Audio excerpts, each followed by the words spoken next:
Welcome back to another TINAH Talks episode. We are your hosts. I'm Kelsey, and this is Sophie. And today we're talking all about the wonderful pressures that come with New Year's and New Year's resolutions. When I think about this coming year, my goals have kind of been the same for the last couple of years.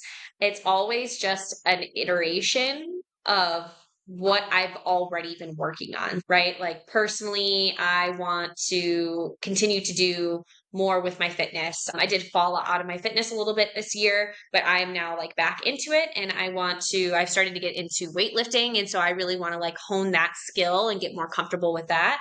And by the end of 2025, I seriously want to be able to do a handstand. I've had that for like the last 2 years and my handstands have like definitely improved, but I haven't been like so focused on it that it would be like way better.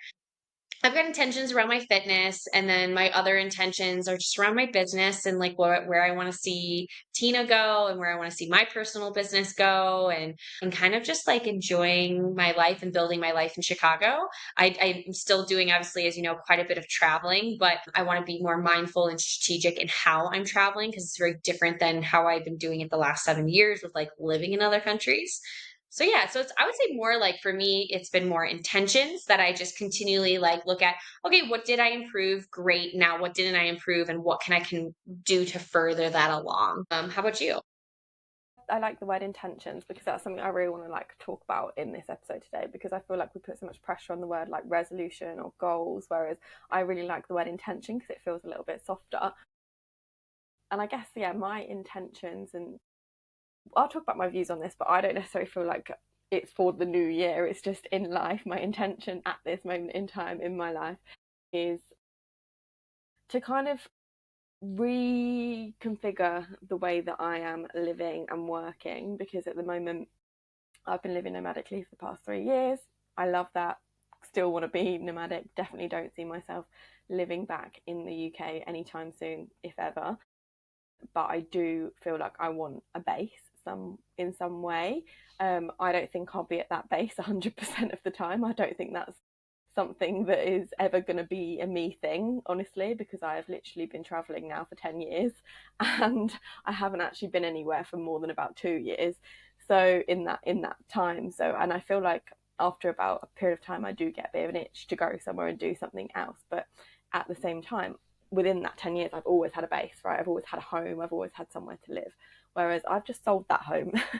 I've literally just got rid of my stability and I want to then find that stability in a different way, basically. So that's kind of my intention for the new year, is to figure out like what does that stability look like? Does that mean moving my tax residency somewhere else? Does that mean finding a property somewhere else? Does that mean settling roots somewhere where I have all of my belongings in one location? Because at the moment they're in different places.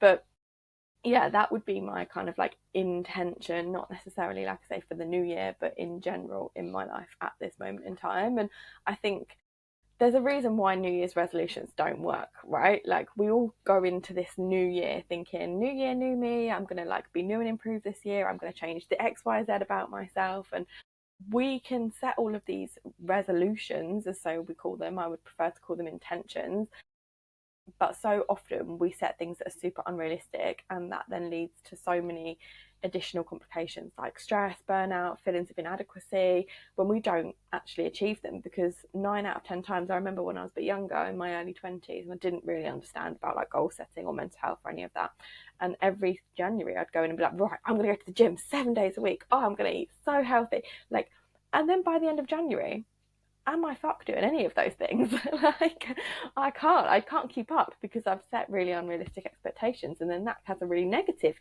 reverse impact of what the initial resolution was having. Because then I'll be like, oh, I'm useless. I might as well just overeat. Oh, I didn't go to the gym this week, so why would I go next week? Like, you actually has a complete reverse effect. So I feel like, yeah, New Year's resolutions, I think it's great to have the intentions going into a new time period, whether that's a new day, a new week, a new year. But when it comes to actually like putting all of our eggs in that one basket of the new year is starting, I have to do everything, I think that's actually quite damaging. I don't know. What's your thoughts?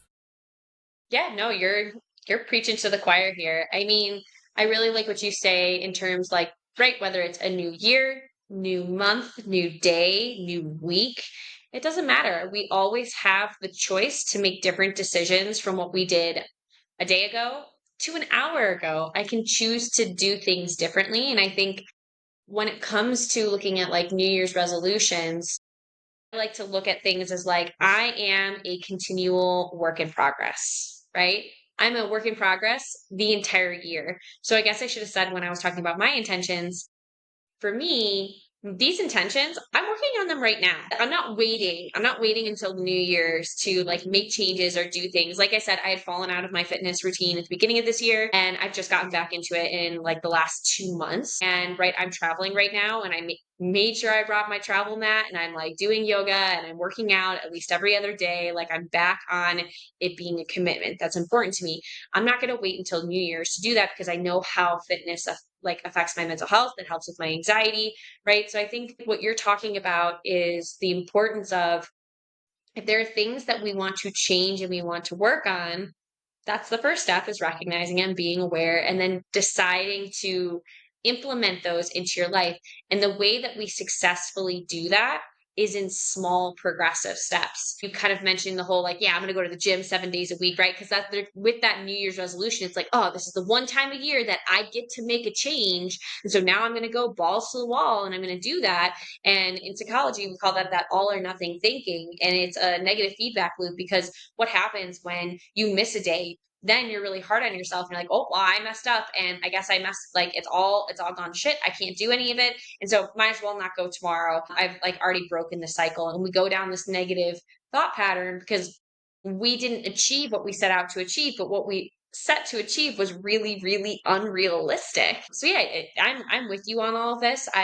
As you know, for those who don't know, when I used to work in the psychology field, my foot in the door that got me into the field and into the first place that I worked and all that is I helped the manager start and implement a goals group. And mainly, right, this was inpatient. So these were with people who were really struggling with their mental health at the time. So we really had to scale it back in terms of, okay, what are your immediate things on your plate right now that you're struggling to show up and do? If it's struggling to show up and do daily self care, like take a shower, make sure you're eating, or maybe you have to make a difficult phone call because you've got to fill family members in on what's going on with you, something very small. This can also be applied in everyday life, right? Like you're not feeling good. You can tell your anxiety is running rampant. What's one change you can make that's really simple and small that you could try to start to implement? For me, it's always around my caffeine intake. It's like I'm working out, but my anxiety is still really high. What's one thing that I could do? Oh, I'm going to cut out coffee. I'm going to go back to decaf. I'm going to go back to decaf tea, whatever, right? Like there are very small things that we can implement, and it's focusing on concrete action steps and then giving yourself a realistic boundary around accomplishing it. And so the thing that I use with myself and that I actually still continue to use with my clients is I call them like buffer windows. I'm sure it's referred to other things and like, the different habit books and all of this, but I call it a buffer, right? So I know how important exercise is to me to feel better. Yeah, ideally, is it great if I'm working out 6 days a week, 1 day of rest, whatever? Yeah, maybe. But that's not one, how my energy flows as a female. My energy changes from week to week. So I have to know that I have to do different exercises at different periods of my cycle. And my buffer is I just will not go longer than 2 days without working out. So if it comes to the second day and it's on almost on the third day and I haven't worked out, that third day, you bet your ass I'm working out. And if it's like just going for a 45-minute walk because my energy is really low and I'm in that particular phase of my cycle, fine, I'm going for a 45-minute walk. Or I'm doing like yin yoga, or if I've got the energy, I'm doing weightlifting or high intensity interval, whatever like feels best for my energy at the time. But I have a commitment to show up for myself at least like 3 times a week to move my body more than 30 minutes. And I try to use that buffer window of like, oh, I actually haven't worked out in 2 days. I really need to commit to that tomorrow. So that's a priority for me. And I put that on my to-do list. And so it's looking at these concrete actions and establishing them within a realistic framework and timeline of your life and your energy, and committing to it and just being out of your comfort zone a little bit, because you need that, right? With change and growth, you have to be out of your comfort zone. I don't know. What do you think about some of that? I just babbled for a minute. Not at all. Babbled about interesting things. The buff window I think is really interesting, and I've read this a lot in different variations in different ways. But I can't remember I can't remember exactly which book it was that I read, but they were saying that it's okay when you skip one day. It's when it's like you start getting to like the two, the three, the four, and then that's when you start falling out of the habit, right? And it takes such a long time for us to build a habit that when we're in it, ideally we don't want to then just lose it, because then we've got to start from kind of scratch again. So I like the idea of that window, because I think that gives you a little bit more of extra flexibility, rather than just being like, oh shit, it's day two, I can't miss a second day. Like it gives you that slight more flexibility, which I think allows your brain to relax a little bit more, whereas you're going to be more willing to be able to show up for it, especially like you say, as a woman, it is a bit harder sometimes. We can't, our brain, our hormones controls the show. And it is a little bit more challenging sometimes to do the things that we need to do in the time that we need to do them, because like for example, I've just come off of my period, and like for the past like few days I have been exhausted, like absolutely exhausted. Like I couldn't do anything. There was one day where I just wanted to sleep, didn't want to do anything. Whereas if that, luckily it fell on a Saturday, but if that had fallen on a Monday and I had a 9 to 5 job, let's say, I've got responsibilities to show up for. I can't always just be like, oh, I can't do this. But if that was a habit that I wanted to continue in my day-to-day life, I would have the option then to be like, oh, I can't do it today, but I've got a buff window of 3 days. In 3 days I know that I'm going to have a little bit more energy, so I'm going to shift that from Monday to Wednesday to Thursday, like whatever it looks like for you. So I like that concept. And you've obviously just covered like one specific type of resolution that most people generally go to when it comes into January, is like fitness, like let's get back on our fitness Yeah.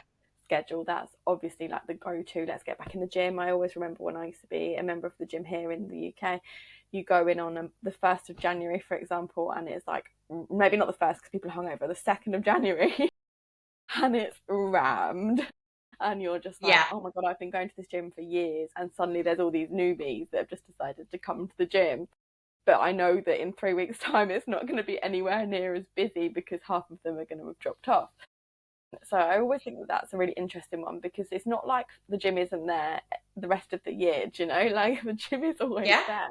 So I've always found Yeah. it quite interesting that people choose to do it in January, and I get that new year, new slate, new me, whatever. But um, going back to kind of like what we're saying, like it doesn't, every day is a new opportunity to try something new. We don't have to wait to January to join the gym. One thing I do think, there are a couple though that I do think are kind of seasonal and generally work better when they are in the new year, January, just purely because of like timelines, like career changes and home changes, for example. Because if, for example, let's say right now when we're recording this, it's November, right? Let's say I want a new job. I'm thinking, right, I want to change my career right now. I'm not happy in my job. If I start applying for jobs right now, let's say that recruitment process takes 2 weeks, we're then going to the end of November. I then might go through some interviews. I get into December, everyone's at their Christmas parties, everyone's switching off for Christmas. I get then into January and I still haven't really got anywhere from when I was in November. So that's been 3 months of like kind of stress, anxiety of me going through that recruitment process, when actually in some cases it might have been better for me to just wait to January and start looking then, and not stress myself out for that 3 months where I wasn't really going to go very far. Same if you're buying property, for example. Let's say again you can start looking for property, but again solicitors, estate agents, they all close for quite a long period of time over Christmas, so then your whole process gets Yeah. delayed by 2 to 3 weeks. So there are things that I completely understand that are like, oh, as we go into January, I'm going to start that because things start to reopen. But it's the same Yeah. concept. I used to live in Italy, and our office would shut down for a whole month in August, and it was like we couldn't do anything summer, we couldn't do anything in summer. So when you come back in September, that's almost like starting a new year as well. So I think there are Yeah. some changes that happen slightly more seasonally, but things like fitness goals, healthy eating, changing your habits and routines, starting a new hobby, making new friends, none of those resolutions that you're going to set yourself, or intentions that you're going to set yourself according to that, really are bound by any sort of time. Does that make sense? Yeah. And since we're talking about time, I want to come at it from like the other end, right? Like you're right. They're not bound by time. There are some things that are better and others in different seasons that make total sense logistic wise. But I think what's important to remember, like when you're making changes, and so this is more in the category of you're making personal changes, right? Like you're starting a new hobby, you're, trying to make new friends, you're trying to start new habits and routines and all these things. What I tell my clients all the time, so I think there was like, they say it takes 30 days to form a habit.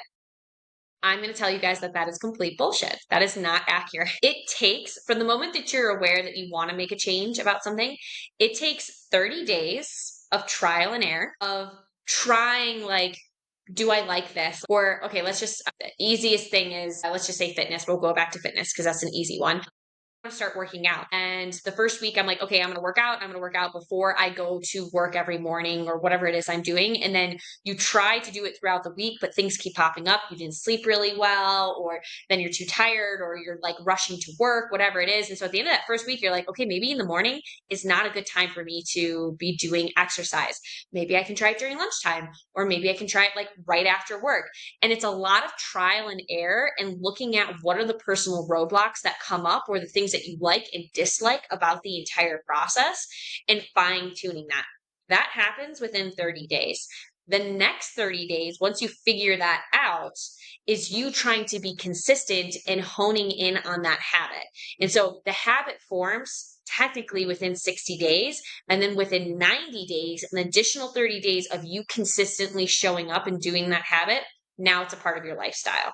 And when it's a part of your lifestyle, if you do happen to drop out of it because things happen, that's okay. Typically, if you've gotten to that point where it's in your lifestyle and you drop out a little bit, it's easier for you to get back into it at a later point because you've already done all the legwork of the trial and the error, figuring it out.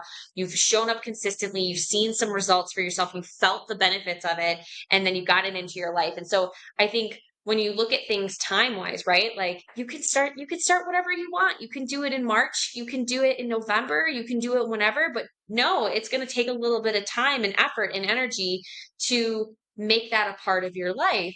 And so to me, that just like feeds back into it doesn't matter when. Just start making it's better. There's a really famous quote that's like the best time to start was yesterday. The second best time is to start today.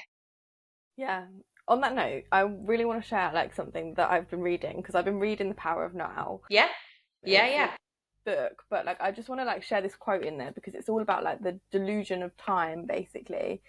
And Mm-hmm. where is it? It's basically saying time isn't precious at all because it's an illusion. What you perceive as precious is not time, but the one point that is out of time, the now. That is precious indeed. The more you are focused on time, past and future, the more you miss the now, the most precious thing there is. So essentially, they're saying basically the only moment that we are ever in is now. We can think about the future, we can think about the past, but actually, the only moment we're ever going to get anything done is now. So exactly what you're saying. Yeah, would have been great if we did it yesterday, but we're not getting yesterday back. We could start it tomorrow, but why would we not just start it today? And I think living a bit more presently and thinking, okay, if I change, if I I'm going to see the benefits tomorrow. I'm going to see the benefits the next day. I'm going to start to build some of these things into my life and start over time to see the benefits of something. I think there is, if we can live by the motto that there is no better time than the present moment, I Yeah. think everyone would have an easier time in like definitely starting habits at least. Yeah. I like that. I think guys, no more. We're not doing New Year's resolutions. It's New Year's intentions to be living more presently, right? I think it's just like it's a check-in to be like, are you living your most present life? If Exactly. you're not, if you're like, oh my God, there's so many things that I want to change about my life, pick one and start with that and see how you can start living presently in the now around and with that. We're going to stick with that one. Yeah, I mean, it's interesting that we're doing this topic today because I'm literally right in the middle of the Power of Now book, and I definitely have been practicing more living in the present moment. I'd say for about 2 years now. Like that is definitely something that's been consciously playing in my mind. But I wouldn't say I'm perfect at it. Definitely not. Nobody is perfect at anything, but like this is just like reiterating so many things that I already know, but maybe rephrasing it in a different way.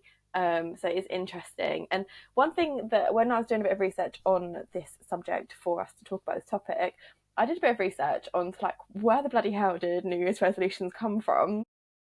And I Yeah. actually found this really interesting that the idea and the tradition, they name it when I Googled this, of setting New Year's resolutions, I'm just going to read this word for word, dates back over 4,000 years to ancient Babylon during a festival called Akitu, where the Babylonians made promises to their gods. And the new year actually used to begin in March, and they would basically pledge to repay their debts, return their borrowed objects, as they believed that those commitments would be favourable with the gods and help to ensure a more prosperous year ahead. So they actually, we're talking about the new year for us traditionally is January, right? But actually, throughout different cultures, different religions, the new year starts at so many different times of the flipping year. Like it doesn't, we put so Yeah. much pressure just because like the clock strikes and we are physically in the next year, the next 365 days. But actually, if you look at like Chinese New Year, for example, that generally starts late January, sometimes in February. Jewish New Year is in September or October. Persian New Year is in March. Thai New Year is in April. The Hindu New Year is in October or November. So there's so many different variations, but all with the same sentiment that we want to renew something and do start something again. But the time, we don't need to be time bound with it. We don't have to wait for these occurrences. We've just been reiterating, and I think this is going to be the key message that comes out of this today, is that there's no better time to do some of these things in the present. We don't have to wait for the new year to begin. Yeah, I think what you've read in that description, I think hits it spot on.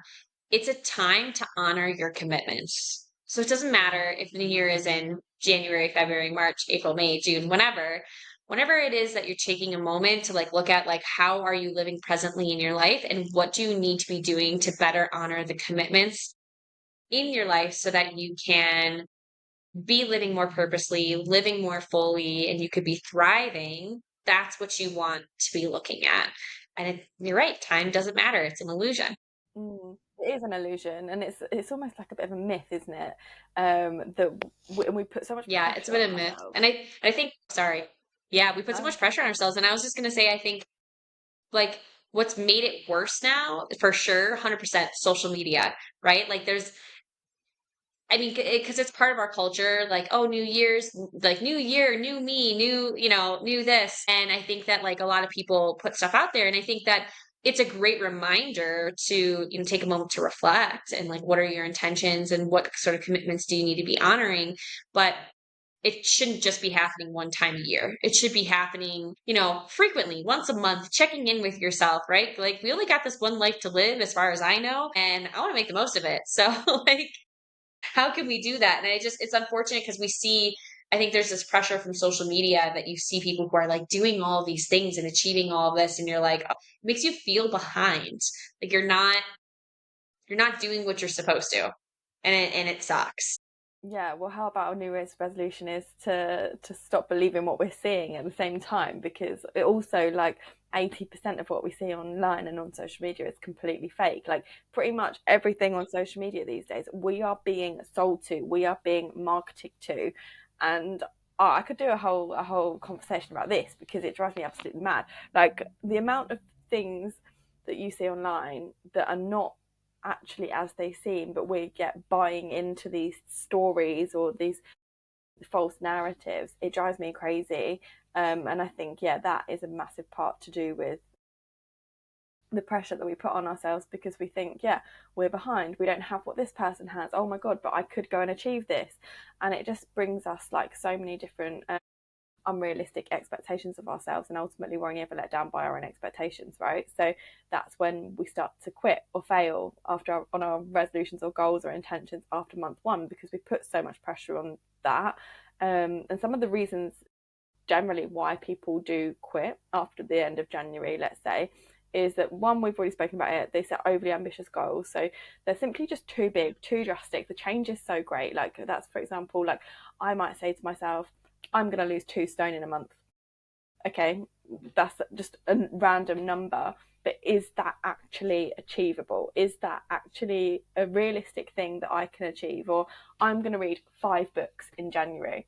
Well, there's so many different factors in that specific me saying that. Like it seems like words, we just say words, right? We're just like, I'm going to read 5 books in January. okay, cool, they're just words. But now we actually need to make a plan and say, okay, is that actually realistic? Like, do I have the time amongst my job, my life, my relationships, my just general fitness habits to also then read 5 books in January? Probably not. So it's about like being a bit more realistic and mindful of like, is your goal actually achievable, is it attainable? Because if when we're being overly ambitious, naturally we're not going to do 5 books probably in January. Some people might if they're like fully love reading, but for me that wouldn't be achievable, for example, at all. So I'd just be like setting myself up for failure basically from day one. I wouldn't be able to achieve it, and in which case I'm then discouraged to continue because I haven't achieved it in the time scale I could do. Quite a lot of people also lack kind of being very specific with their goal, and it might just be like, I'm going to exercise more. Whereas it's like, okay, yeah, exercise more, eat healthier, rather than it being like an actionable, realistic, specific goal of like, I am going to show up exactly what you said earlier. I'm going to show up to the gym 3 times a week, for example. Like, I'm going to show up for myself 3 times a week, because otherwise you just say exercise more. Well, where's your baseline? What are you measuring from? And then like, where are you trying to get to, and what's the actual results that you want to achieve through exercising more? Have you got something Yeah, to and add I to think that? that's If you've got half the something you know battle for most people. Oh yeah, I was like, yes, yes. I think that's half the battle for most people. I mean, so what you're talking about and getting specific is you're talking about SMART goals, which I think mm. if people aren't familiar with, it means to be specific, measurable, attainable, realistic, and timely. And I think, right, like that's half the battle. I think for me, when it was getting into fitness, like getting into weightlifting, which I'm doing now, right? Half the battle is like me being worried, I know how to do weightlifting, like what consists of weightlifting, and then when I'm doing it, am I doing it properly? Am I going to hurt myself? And then also, do I look stupid when I'm at the gym and I don't look like I know what I'm doing? These are my three biggest barriers to getting into weightlifting, and my solution around that was, I don't want to pay for a gym anyway, so we did a one-time big payment for some decent weights that we can interchange, and so I have weights at home that I can use and like learn the foundations of weightlifting. And if I want to get really big into it, then I'll go to a gym and use like the other machines. But that specific is like, yes, like when it's like, how often are you going to do this? And so I don't know if we've actually ever talked about this. So goals have been a thing of mine for a very long time. It's like even when I started coaching, that's what I've hosted goals group around the world where I've like hosted it for people, but I came up with my whole own method for it. So instead of the SMART goals, I incorporate that into something that I call simply goals. And it's not spelled the way you think it is. It's like SYMPLEE, but like that S, that's the SMART goals, right? You want to be specific, that kind of thing. And then the why is because I think most people forget this, because the next point you're about to touch on, I know you're going to talk about like why people fail at their goals is because they lose that willpower, right? Like we only have so much power, and like in decision fatigue and things like that. Something that can really help with that, right? Like how do we combat the fact that we only have a limited amount of willpower? Understanding your why, right? Like why is this important to you, right? I could say for fitness, I want to get fit and sexy, right? But that's not a deep enough why for me to truly commit to fitness. I realized that I needed to exercise in my life if I didn't want to be an anxious ball of a mess. Like I wanted to maintain some semblance of a balance in my mental well-being. I needed to find a tool or resource outside of meds or, you know, any sort of supplement of some sort. I wanted to find something that gave me a sense of control over it. And that became my deep why for like why I'm showing up and why I'm moving my body and why I'm taking care of myself. And that helps when the motivation runs out. That helps when the willpower is really limited because I've had a really long ass day, whatever that may be. And then the second component is to mentally visualize, right? Our brain can't tell the difference between imagined or real. So before you even get your butt into the gym or before you get into doing weightlifting, it takes time to like sit and visualize about it. Have a little mental kind of imagery of like, what does it look like you showing up and lifting those weights? And, you know, what does it look like? How do you feel in terms of like, I'm doing the fitness? How does my anxiety feel? All these things. And that kind of goes into that. And then the next couple ones are like, you have to actually plan it and you have to list the action steps and then you have to establish a time commitment and then you execute. So that's, we didn't get a chance to talk about that, but I just wanted to share like kind of what we're talking about. I think it's really important to like think about these things more deeply than just like, I want to get fit and I want to go to the gym and I'll do this 3 times a week. Like, you have to understand your reasons behind it and give yourself some concrete lists and actions and time commitments, because that's what's going to help you actually show up and alleviate that cognitive load, that mental load that comes with starting a new habit or starting something new that's a little bit out of our comfort zone. Yeah, absolutely. And another thing just to add on to that, I think is also understand like quite a lot of the things that we're talking about are like habit changes, right? So if you want to go back into like fitness, if you want to like, let's say you want to stop smoking, you want to start eating healthily. I think one of the points that I was going to say, like why people fail, is that they're ignoring the actual root problem that is the reason stopping them from actually doing that task. So for example, exactly, you just made a good example there. Like you hadn't started weightlifting because you didn't know how to do it, or you were like worried about showing up in a gym or whatever, or you're hurting yourself. Like that's your reason as to why you wouldn't do it, right? So like until you overcome the fear, until you overcome and take steps to learn about weightlifting, your that fear's just still going to be there. So you could show up in the gym, but are you going to pick up a weight? Probably not, like because you haven't overcome any of those things, in which case you're very unlikely to actually achieve the goal that you want to set, which is probably getting stronger in yourself just through weightlifting. So I think people often just skip straight forward to the end result rather than start at the beginning, which is, well, what's stopping you from doing that right now? Because nothing's going to change between now and you actually starting this activity unless you identify that. And for example, if someone smokes or overeats, like I'm a stress eater, I have eaten so much chocolate in the past month because I've been very stressed. And until I get to the bottom, which I'm fully aware is because of my stress, I'm probably not going to give up that chocolate because I haven't been consciously thinking about it, for example. So you have to kind of come up with the reason what's preventing you from actually taking the action before you actually take the action, because otherwise you're just going to land yourself back in the same position and then you are going to fail at achieving that goal. And then the other thing I think that really puts people off in that first initial time period is that they don't see the results straight away. And we live in a society where we want like instant on demand results, and people just lose the motivation because either they don't track the progress, they never like documented where they were at that beginning point versus where they were a week in, 2 weeks in, 3 weeks in, month in. And you might not be on a path to see results straight away, but because you've set yourself unrealistic expectations. But if you really do track where you started and then weekly or monthly track your progress along that time, you're going to start to see results. They might be really minor at the beginning and then a bit more drastic the further in you get to them. But if you can start seeing minor changes, you can then start envisaging the major changes. And I think that that's where people often fall off, is like, I'm not making any progress. So then they just quit.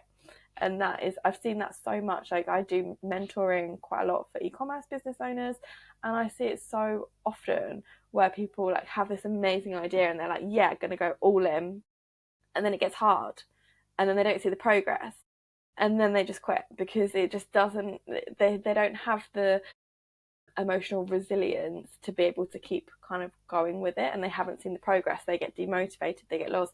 And I Yeah. think particularly this is really relevant for like business owners, because business isn't easy. Like it's not easy 100% of the time. Like things are ebbs and flow all the flipping time. You have to pivot, you have to change, you have to adapt to the current situations of life.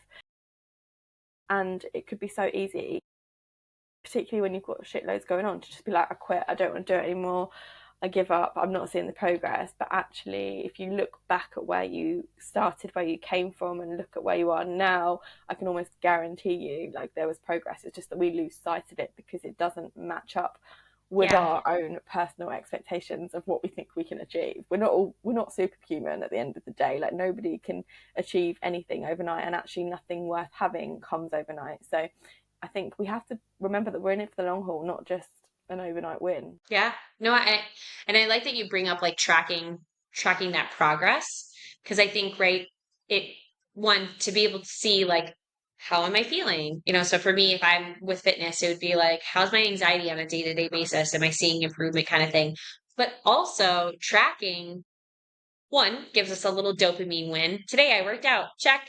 Like I did the thing that I wanted to, but it also gives us the data to see like, working out's not really doing it for me. Well, no shit. Like I only worked out once last week. In my mind, I was like, yeah, I like showed up and I like did some stuff, but I only really did a full workout one time. And that gives me data to then see to like track my progress against and be like, oh, this is maybe why it's not working and how I could potentially improve this.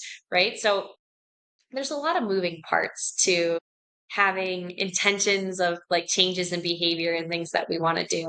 But yeah, I think you kind of hit home on a lot of those good points. And I think when we set like unrealistic expectations, unrealistic resolutions, or we only do this one time of year, it really does just set us up for like kind of ultimate failure. Yeah, absolutely. And it actually really impacts, it has the reverse effect, I think, because it actually then impacts our mental health. Because if we are setting unrealistic expectations and we're not meeting them, that's then going to cause us stress to think we have to achieve the expectation. It's going to cause us anxiety, and we're going to constantly feel like we're falling short, and we're constantly going to feel disappointed by the fact that we're not meeting our own expectations, in which case we're then going to lead on to a fear of failure, which is like the expectation that we should be hitting this goal, but we're not. Then we're not going to meet it Yeah. because of all of these things. And then we're going to start getting really self critical and like come into like self destructive behaviors and habits because we haven't been meeting them. So we're like, what's the point anyway? We're shit. We're not doing good enough, blah, blah, blah. And then because of all of this, we're then going to go into like a burnout because we've been trying to like keep up and like race to hit all of these goals. And then it's just going to get to a point where we're like so mentally fatigued by it that we just can't continue doing it. So the mental health aspect of it is actually quite extreme. Like if we don't follow this in like a really an order that makes sense, there's actually going to be a lot of implications for you as well. And I think there's also then later on down the line comes like the guilt of being like, oh, I quit. Like, why did I quit? Why didn't I achieve all of the things that I wanted to achieve? And then that doesn't make us feel good about ourselves. So actually, if we're not really quite strategic about the way that we manage our goals and expectations of ourselves, it can have a really big knock-on impact of our mental health. And you're probably in a better place to kind of talk to that. But yeah, like, is there anything that I've missed there? Like, what kind of things like could we expect if we didn't necessarily set our intentions wisely and try and meet them wisely? Yeah. I mean, before we moving on to like how we could do that wisely, I think just take a look at like our commercial industries. Like you said, anything like around the New Year's, at least in the US, and I know UK is same with like New Year's, just December 31st, January 1st, but right, like people that the commercial industries feed off of this. This is why there's so much with fitness and there's so much with like nutrition and there's so much with beauty products and health and wellness and relationship stuff. Like this is why you see people try to like it's a legitimate issue because they try to set New Year's resolutions and then it doesn't happen and they fall back into that cyclical trap and then the commercial industry makes money off of it. Like it's a real problem and it exists for a reason. So just remember that when you feel like I know we've talked about this already in terms of like it doesn't have to be around New Year's, but even as you're working on whatever new intentions or changes you're trying to make, like cut yourself some slack. It's a really hard thing to do. And I think giving ourselves grace in that process is probably the number one thing, like the most important thing to do, right? Trying to change long-standing behaviors or trying to do something new that's really uncomfortable and out of our comfort zone is really, really freaking hard. So give yourself a little bit of grace, a little bit of kindness. I mean, still be the firm kick in the butt that you like make the commitment to show up and do certain things. But then when it doesn't go right or it's not happening, be kind to yourself about it and objectively take a look at like how can I improve this? What do I need to do with the intention that I set? How do I need to shift and change it? Can I start smaller? Can I create maybe more incremental goals that are going to support what I ultimately want to do with this larger intention? And I know we've been talking about like time, make this a few months to a year long mindset, right? This is progress doesn't happen overnight, baby. It doesn't happen for anything in business and life. And so having the mindset that like this isn't just a January thing or isn't just a March thing or whenever it is that you're going to do it, but like give yourself the time and space to really work on that and have the slow progress to something greater. Yeah, exactly. So if I was just going about my now and I wanted to start working on my goals as of today, like what would your best practical starting point advice be for me? Yeah, God, absolutely. So I'll have to dig in my resources because this is like an old resource that I haven't. I mean, I use the concept all the time, but I think I have like a put together resource on it. And so maybe we can link it to this episode. But I would use the Simply Goals method. So let's get specific. And I would always recommend start with one thing. Don't be trying to work on your career and your fitness and your relationship goals all at once. Like pick one and try to hone that in first, at least for the first 2 months. And then if you want to shift, then you can shift to the next one and you could snowball those on. But let's get specific. What is it? So I'll say, Sophie, what is one intention you have now that you would like to be doing for yourself? And I'll walk you through this simply. Okay.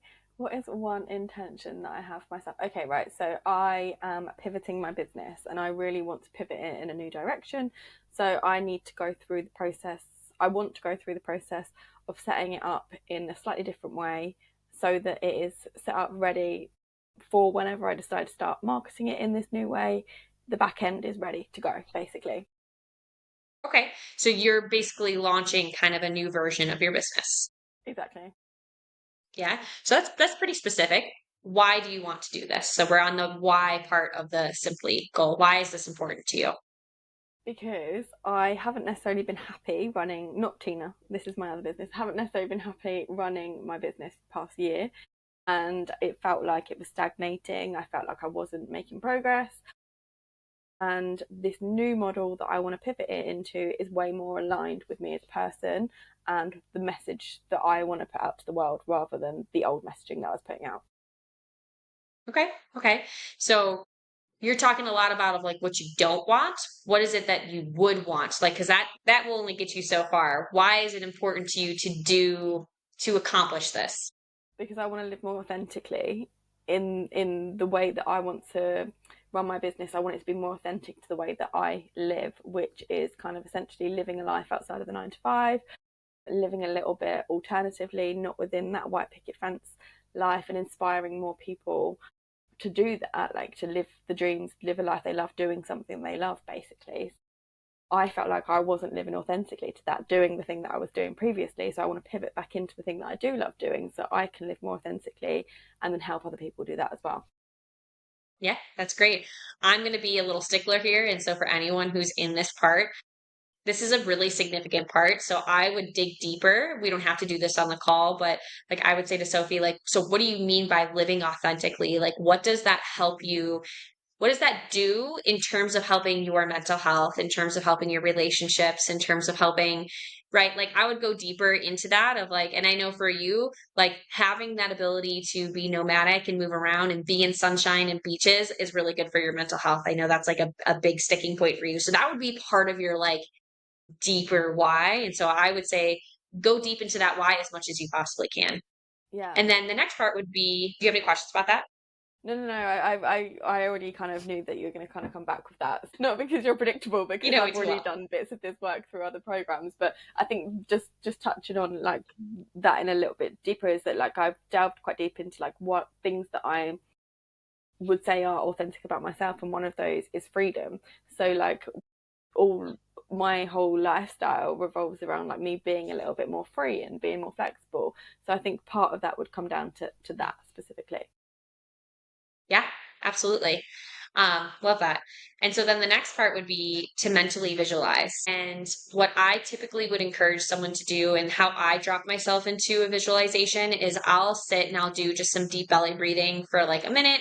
And then I do a body scan. And I'll do a body scan, which if you guys aren't familiar, you can look that up easily on YouTube or whatever. There's all sorts of links to kind of move through your body and feel, the tension that you have. And then I would do some progressive muscle relaxation, another sort of method. And I know I'm saying a lot, but this can all be done within I would say like 5 to 10 minutes. And then once you kind of like done the progressive muscle relaxation, you want to sit and think about, you want to imagine. So this, I would say to Sophie, imagine Sophie a year from now being successful in the launch of this new business. What does this look like on a day-to-day basis? So imagine a day in the life of what that looks like. What are you really proud of? How are you feeling? What is it affecting in your life? What are you excited about that's happening around you? And so you kind of really dive deep into that. If you guys don't know, our brain can't tell the difference between reality and imagine. And so I've said this maybe on another episode before, but let's just say I hold my hand in front of my face, I'm looking at my hand. Certain parts of my brain will light up in an MRI. Now, if I close my eyes and I imagine looking at my hand again, the exact same places are going to light up in that MRI. Again, brain can't tell the difference between imagine and real. So it's important to like maybe do this for yourself now and again, especially if you're losing that willpower, if you're losing that motivation, to really help rewire your brain to be like, oh, yeah, this is what I'm trying to achieve. The point of this, a little sciencey, is that this affects our reticular active system, which is it's here at the base of our brain. It affects the information that it's allowing into our consciousness. And when you are consciously working towards a specific goal or a specific thing, you'll start to see more opportunities in your environment and how you can achieve that. So this isn't like we're just manifesting out of the blue this ideal life, but you're helping yourself mentally and emotionally get on board before it's even happened. And that's going to help you actually take more action consistently and easily as you go about doing it. So that's an important part. So the next ones we did S, Y, M. Now we're on the P, and we'd say, okay, what's the plan that you have for this? So if you were to give me like your concrete, we'll do an overview milestones, right? Like I need to work on my marketing in this way, and then I need to set up this, and then I need to set up this. This doesn't necessarily break down the concrete action steps under those milestones, but what would you map out your overview milestones to be to go from point A to point Z? This because it's really putting me on the spot to get a bit more clear on is like specifically with this new phase of business, who am I targeting? Because the target customer is not going to be the same, right? So first step would be like target customer, then it would be like the messaging for specifically that target customer related to what I need to do, systems, setting up the systems that are going to be efficient from the back end, and then how I'm going to put this out to the world, how I'm going to launch it, get it out there, spread the word, and get people in, and then obviously like some kind of like sales sign up message. How am I going to get people to buy from me based on that? Yeah, yeah. And that's just a brief overview. And so I want to remind people that even when you come up with a plan, and the next one we're going to list concrete action steps, even if you come up with both of those, the plan is ever changing, right? Sometimes we don't realize there's something that we have to do until we've already taken a little bit of action and we've taken a little bit of steps. So you just kind of have to get your first starting steps down, and as much as you can map it out as possible, use some AI to like help you, like, hey, this is what I'm trying to achieve. What are some overview steps I'm going to have to work on, right? Like very easy to do, and you can kind of map that out. And we're not going to do this next one because it'll be very like detail oriented. But the next one is L, where you're going to list. So for example, she needs to work on identifying target audience, right? That's what you're going to focus on. What are the concrete actions that make up identifying your target audience, right? Like you're going to go and research on Reddit. You're going to go and speak to people in your community. You're going to, right? There's all sorts of small action steps that make up that kind of milestone that you have to accomplish, right? Excuse Exactly. me. So that's the list part. And then the last two, there's two E's. So the first E is that we want to establish a time frame, right? What is this? It's Parkinson's law. The time you allow for something to be accomplished is the time it will take to accomplish it. So if I say, oh, I'm going to give myself 3 hours to do this project, it's going to take me 3 hours. If I say I only have an hour, you can probably, within reason, right? You could probably get that project done within an hour. Like if it realistically, you could do it in an hour, but you give yourself three, then it'll take 3 hours. Like it's Parkinson's law.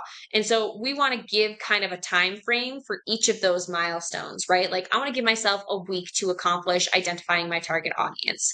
Then I want to move on to my messaging and I'm going to focus on that on week 2. And then week 3 I'm going to do X, Y, and Z, right? So you kind of want to have a little bit of an idea, and this doesn't have to be super rigid, but at least enough that it's like you want to give yourself a time frame to work in that you can stay committed to. Does that make sense? Yeah. And just to, because I know we've talked about time a lot on this this episode, but like time when you're creating, when you're doing something, there's no better time than the present. But I guess when it comes to like taking actions, like things, you can't just do everything in the now, right? Like you do sometimes have to plan your time and manage the time wisely. But ultimately, the only thing that really matters is the thing that you're doing at that moment in time. So I like what you're saying there about like setting yourself time frames. Like I've got an hour to do this, I've got 3 hours to do this, because I am terrible with that. And I'll be like, I'm gonna do this. Like in my head, I think I can do things really quickly, and I'm like, I'm just gonna be able to do XYZ in like a million things in a day. And then I get to the end of on one of those things, and I'm like really disappointed with myself because I haven't achieved all of these things because I have no sense of like time. So Yeah. I think that's really good advice. Like set yourself an hour on the clock, work solely on that for an hour, and see how you go. Yeah. No, and I think you bring up a really good point. So maybe you give yourself you establish the time commitment that I want to be able to finish my target messaging within a week. You could take this a step further instead of like, right, if you're like, oh, I could do this in a week, but then you leave it all till Friday and you have to like cram it all in on Friday. Exactly. Another Yeah. way Yeah. Another way of establishing a time commitment is looking at, okay, like I know realistically it's going to take a little bit of time for me to accomplish this task. Or maybe you have no idea. This is so new for you that you're like, I don't know how long it'll take me to accomplish this task. So instead of looking at like how long to do, like to accomplish it, be like, all right, I'm going to dedicate 30 minutes every day or 1 hour every day to this project or this task that I'm working on. And it would be like, I know that this works really well in the mornings on Monday, Wednesday, Friday. I'm going to dedicate an hour. Tuesdays, I can do in the afternoon. And then Thursdays is a day off if I need to skip it. Right. But now you've got like a time pocket that you know that you're dedicating to working on this task or this goal. Right. So there's just different ways of establishing kind of that time frame. And then the last part, because right, we all have to start somewhere, is execute now. So if that means like executing now is you writing out this entire simply goal plan, then do that right now. Like after this episode, if you're like, all right, I'm feeling motivated, let's do it, go and write this out. Or what is the very first step that you can take to, maybe you need to sit down and do the mental visualization because you haven't done it yet. Maybe you need to, finish out writing your list, or thinking about, okay, what's the time commitment that I can do tomorrow and starting for the rest of the week? And how do I want to give myself, remember, include buffer windows, because let's be realistic. Let's say, your goal is to make more friends, right? It's exhausting to put yourself out there every single day. So maybe your commitment is to doing something specific of reaching out in Bumble BFF or in a Facebook group of. Bye. We've got to end the call now because I've got to go and take my action. And remember, it's not all about setting resolutions or goals. Let's reframe it and call them intentions. Thanks for listening.